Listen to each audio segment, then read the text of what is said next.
भैया की साली। आपने नदिया के पार और हम आपके हैं कौन फिल्में तो देखी ही होंगी। पप्पू ने भी देखी थी।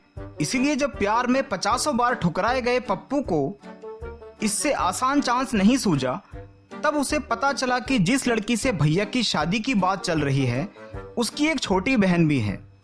भैया तो ठहरे घरेलू प्राणी, मीन्स डोमेस्टिक एनिमल। उन्होंने तो पहले ही घोषणा कर दी थी कि वो लड़की वड़की देखने नहीं जाएंगे, जो मम्मी पापा पसंद करेंगे उसी से शादी कर लेंगे। इस स्टेटमेंट से ये भी पता चलता है कि भैया साली आदि घरवाली वाली बकवास से वास्ता नहीं रखते। तो फिर क्या, तय दिन पर मगर तय समय पर नहीं, क्योंकि पप्पू को तैयार होने में कुछ ज्यादा ही समय लगा था। पप्पू को लड़की पसंद करने की जिम्मेदारी देकर जिप्सी में बहनों के साथ बैठा दिया गया। गाड़ी तो अपनी रफ्तार से ही चल रही थी, मगर पप्पू के ख्याली घोड़े आज कुछ ज्यादा ही दौड़ रहे थे। सो आज उसको कुछ ऐसा लग रहा था कि सब कुछ धीमे धीमे चल रहा है। फाइनली गाड़ी लड़की के घर पहुंच गई। सोफे पर बैठे बैठे शरबत के 2-2 गिलास खत्म हो चुके थे और सभी को चाय लड़की लेकर आएगी इस बात का इंतजार था। मगर चाय लेकर आ गई उसकी छोटी बहन, और पप्पू ने बिना लड़की को देखे ही अपने मन में शादी के लिए हाँ कर दी। फिर लड़की भी आई। पप्पू की बहनों को लड़की कुछ खास पसंद नहीं आ रही थी, मगर पप्पू को तो पसंद आ गई थी लड़की की बहन, और वीटो पावर भी उसी के पास थी, क्योंकि माँ के द्वारा दी गई खानदानी कंगन पप्पू के पास ही थी। माँ ने 2 शगुन दिए थे, पसंद आने पे कंगन, नहीं तो 551 रुपए में जय हो रघुनंदन। शरबत, चाय, मिठाई, नमकीन खाना खत्म होने के बाद जब पप्पू के घर वापसी की घड़ी आई तो वो बस उनका एक बार और दीदार कर लेना चाहता था, मगर होने वाली भाभी के घर वालों के आलोकनाथ वाली मुद्रा को देखकर वो अपनी भावनाओं पर नियंत्रण रखने पर मजबूर हो गया। वापसी में रास्ते में बहनों ने अपना वोट खारिज होने का गुस्सा भी दिखलाया। घर जाकर निंदा प्रस्ताव भी लाया गया, मगर पप्पू की वीटो पावर के सामने सब नतमस्तक हो गए और अंत में भैया की शादी का दिन भी आ गया। पूरी शादी की रस्मों में पप्पू अपने कैमरे से भैया भाभी की कम भैया की साली की तस्वीरें ज्यादा लेता रहा। ऐसी बात नहीं कि उसने शादी की तस्वीरें और नहीं ली, हाँ बस वो तस्वीरें ली जिनमें वो भी फ्रेम में थी। आखिरकार विदाई की घड़ी आ गई। भाभी अपने घर वालों से बिछड़ने पर रो रही थी और पप्पू भैया की साली से बिछड़ने पे, मगर उसने आंसू नहीं आने दिए। आखिर मर्द जो ठहरा। घर आकर सबसे पहले पप्पू ने ये काम किया कि चार्जिंग में लगे हुए भाभी के मोबाइल से मंदाकिनी का नंबर ले लिया।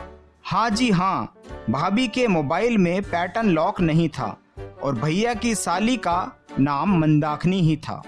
नंबर तो ले लिया, मगर अगले 3 दिन ये सोचने में बीत गए कि बात कहाँ से शुरू करूं।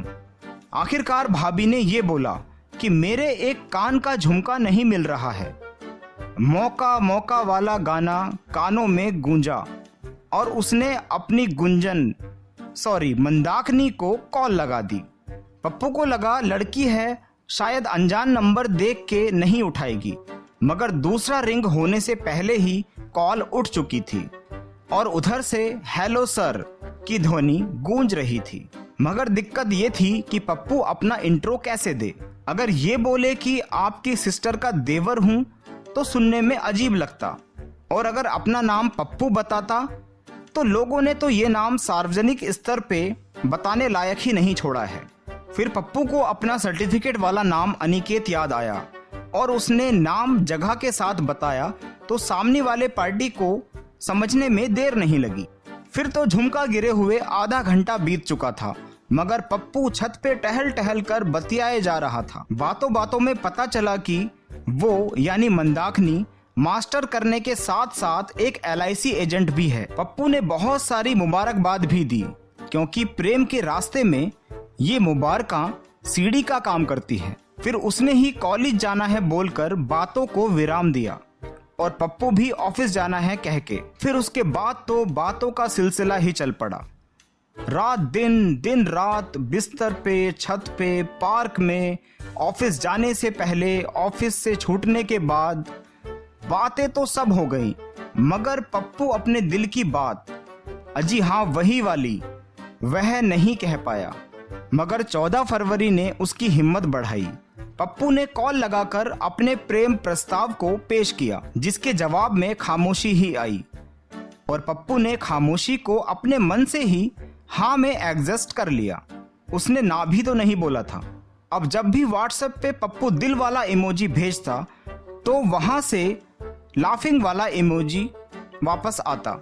ऐसा करते करते इस रोमांटिक घटना को 6 महीने होने को आए थे। अब तक पप्पू प्रेम के मोबाइल बिल के 5 प्रीपेड पेमेंट कर चुका था। वो तो भला हो मुकेश भैया का, जिन्होंने जियो जैसा उपहार दिया और बिल से छुटकारा मिला, नहीं तो मोबाइल का रिचार्ज कराते कराते पप्पू तो डिस्चार्ज ही हो जाता। मगर इस बार जानू का LIC का टारगेट पूरा नहीं हो पाया तो पप्पू मना कैसे करता। आखिर पापी प्यार का सवाल है। तो उसने एक नहीं 2 इंश्योरेंस करा लिए और नॉमिनी भी जानू को ही बना दिया। और उसने भी हमेशा की तरह मना नहीं किया। ऐसा तैसे होते होते 1 साल होने को आया। पप्पू को जब भाभी को मायके घुमाने की जिम्मेदारी मिली तो उस रात पप्पू अपने प्यार का प्लान बनाता रहा और पूरी रात बीत गई। मगर जब पप्पू सुबह उठा तो भाभी ने गरम चाय की बजाय गरम मिजाज दिया। पप्पू के तो होश गुम कि कहीं भाभी को उसके प्रेम कहानी के बारे में तो नहीं पता चल गया।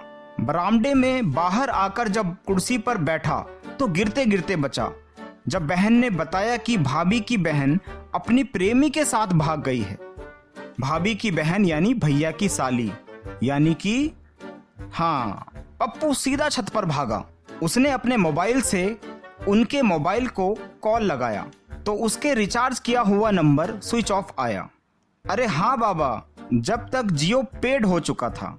पप्पू अपना माथा पकड़ के ये सोच में डूबा ही था कि वो उसके फोन को रिचार्ज कराता था मगर वो किसी और से बात करती थी कि तभी मोबाइल में नोटिफिकेशन का बीप बजा। पप्पू ने हड़बड़ा के मोबाइल उठाया। मैसेज आया था, LIC प्रीमियम भरने की डेट नजदीक आ गई थी। अजी हाँ वही वाला प्रीमियम। पप्पू अभी गूगल पे नॉमिनी चेंज करने का प्रोसीजर ढूंढ रहा है। ये थी कहानी भैया की साली, जिसे आप सुन रहे थे राहुल जजोरिया की आवाज में।